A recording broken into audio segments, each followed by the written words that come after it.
طالما كانت واقفة إلى جانب الفريق بأصعب ظروفه. لأن انطلاقة الاتحاد فعليا بعد ثلث ساعة من شوط المباراة الأول.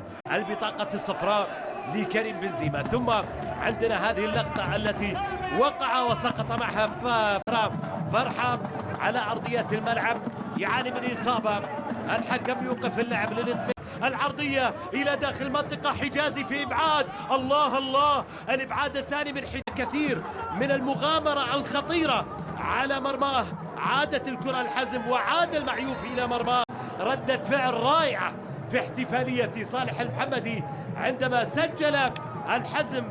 صالح الاتحاد إلى كريم بنزيما، بنزيما عند المحاولة أعطاها لعبد الرزاق والتسديدة من حمد الله للاستفادة من الكرة الثابتة المرسلة إلى منطقة الجزاء بالرأس، لكن التدخل جهة اليسار لصالح العمري صاحب الهدف الأول إلى رومو، وترت هذه المرة مرت بعيدة عن مرمى أيمن دحمان إلى خارج أرضية الملعب. على الاتحاد يعني في هذا العام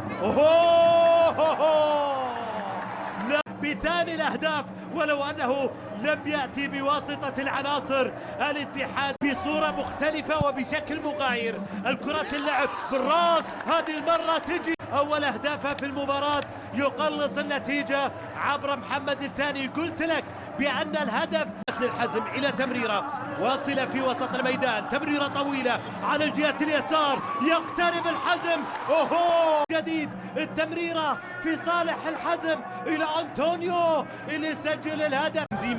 بنزيما يلعب الكرة في الجهة اليمين، الفرصة للاتحاد وصالح العمري براسية، لكنها كرة مبعدة واصلة إلى روما، والتسديدة من روما وحجازي بالراس لكنها بعيدة. علاقة من جوتا رائعة، التمريرة إلى مدلل العليان، الله على تسديدة من مدلل العليان عارضة المرمى. الاتحاد مع المحاولة في كرة اتمررت على الجهة اليسار، الله